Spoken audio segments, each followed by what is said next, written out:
In this video, I'll show you how to use the Techquipment Porsche Dash Cam in a Panamera. So the Dash Cam is available as either the front camera, as you can see here, or in conjunction with a rear camera that is located in the rear window of the vehicle. Now, it's highly recommended that you option the pre-wiring if you want to use the Dash Cam in your Porsche. That will save a lot on the installation cost that it takes to use the dash cam, and that's because it does integrate with some of the vehicle systems, and so the pre-wiring actually brings the wires kind of right behind this center console. If you don't have them, you're gonna have to run wires all the way to the fuse box depending on what model you have. So that's quite labor intensive to do so. So again, that pre-wiring is a good option to have. Okay. So once you get the dash cam, if you have the pre-wiring, there's another harness that you need to purchase, and that basically takes the wires from the dash cam to the pre-wiring that's up here. It's not that hard to do. Basically, you just drop this panel, connect the wires where they need to go, and then mount the dash cam into the windshield. Kind of the same operation to do it on the rear of the vehicle as well. Okay, so once you have everything installed and hooked up, the next step is to actually pair the dash cam with the app. Okay, so I have the app here on my phone. It's called the Porsche Dash Cam. And so the first time you do this, it can be a little tricky. So what we're gonna do first is turn on the dash cam. Recording attention. Voice recording on. Okay. You also want to make sure the car is on because that's how it gets the power.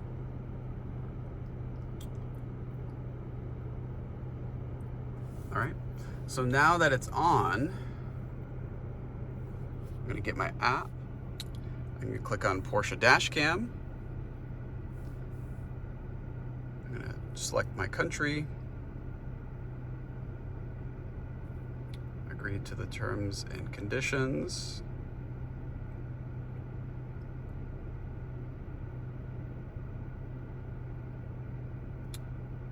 Okay, and then it is going to try to connect to the dash cam. And it says, do you want to allow? I say yes.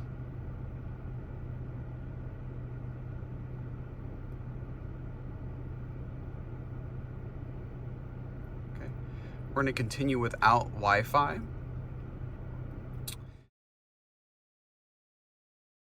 So sometimes there's an issue where the dash cam doesn't connect when you're first trying to set it up.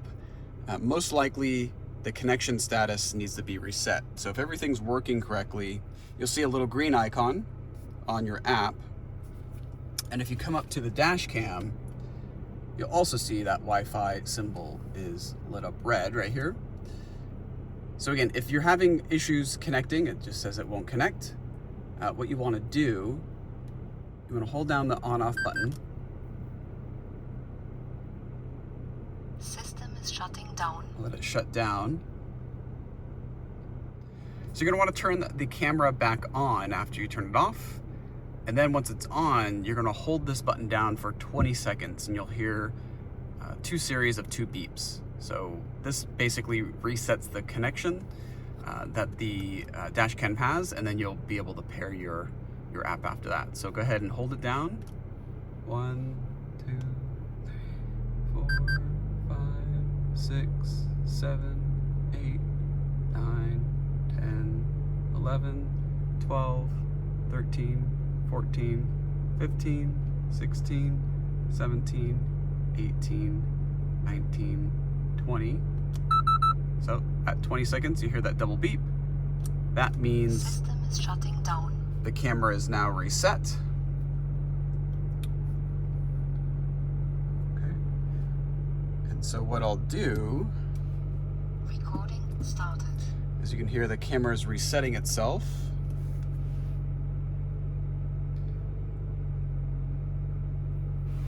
And then I come back into the app. I go ahead and click on the little Wi-Fi symbol up top. It says, do I want to join? I say yes. And then it should connect.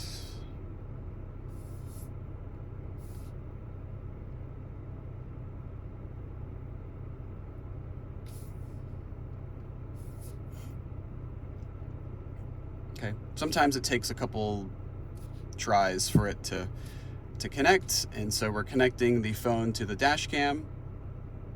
Okay, and you go ahead and say apply. And then we'll say values have saved successfully. The camera will reset.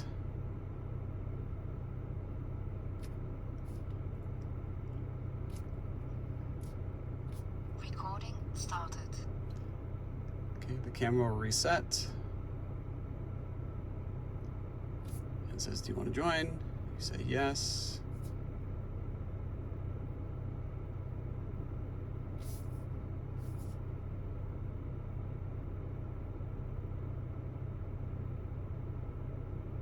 Okay.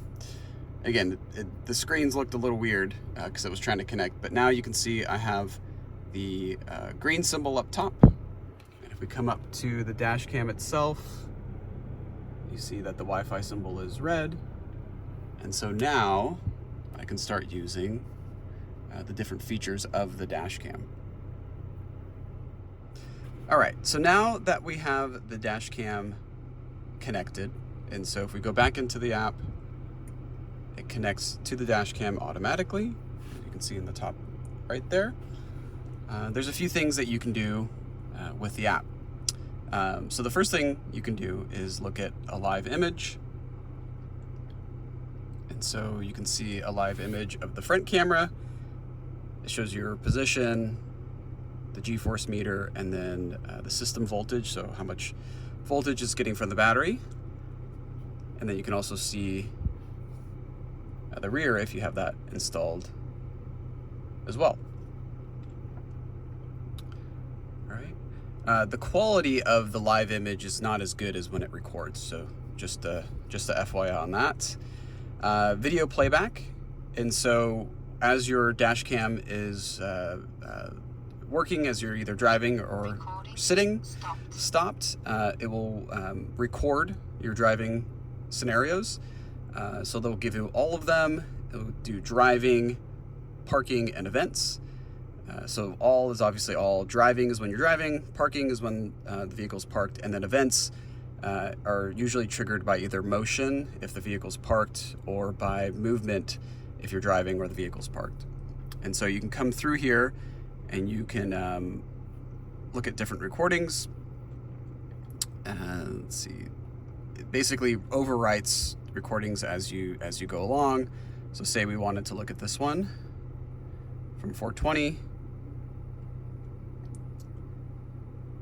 Again, it will show you driving around. You can also see the rear if you'd like.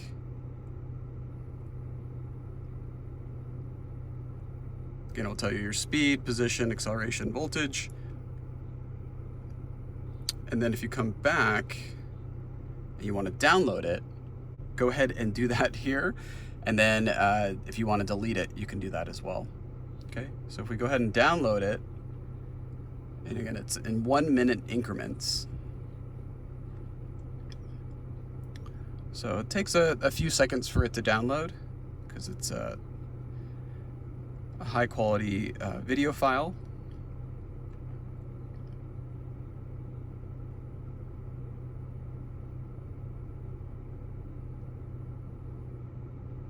Okay, so it's done. And then we can go back. Recording started. And then now it's on the phone. And if you actually need to get to it, you can say show files and folder, and you can see where they live on your phone. All right. You can also go in the settings. Recording stopped. So we talked about this earlier, but you can see your Wi-Fi settings. If you need to reset that and pair it to another device, you can. You can go into different modes. So the different dash cam modes allow the dash cam to record in different situations. So for example, while driving, it can just be continuous plus shock. The shock will save an event, or it can only record a shock. So, you know, say you go over a big bump or you hit something, then the video would start recording. Parking, kind of the same situation, radar and shock. So radar means that if it picks up something with the sensors in the car, so the like the park distance sensors or the radar sensors in the back, it's going to start recording. Or shock, it can do video analysis, so like movement plus shock, shock only, or off. So that's one of the cool features of this camera, is it's hooked up to the systems in the vehicle, and then you can choose what channel you want, front and rear, or front only, and then you can change the tilt of the rear. You can also change the sensitivity while driving while parked, so depending on exactly what you want to do, also the radar as well. So again, all those are customizable in the app. Again, video crossfade, it allows you to set up what things you want to see on the video. Okay, so I would recommend all of them, and you just switch your units to miles per hour if that's the system you use in your country. Okay. And then you can also do system settings. You can turn off the microphone. You can change how loud she's gonna talk to you, and then you can also format the SD card.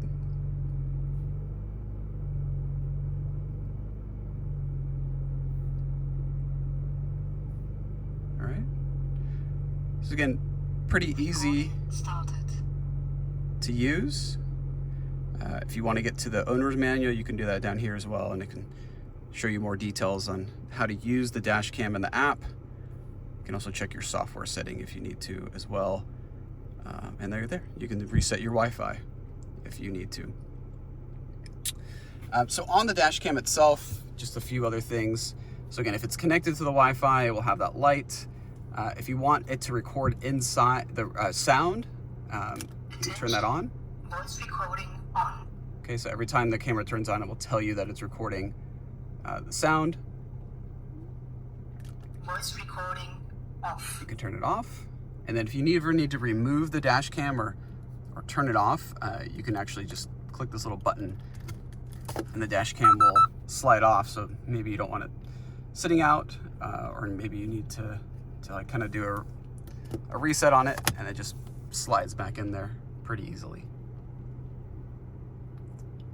All right, if you have any questions, Started. please let me know. Thanks.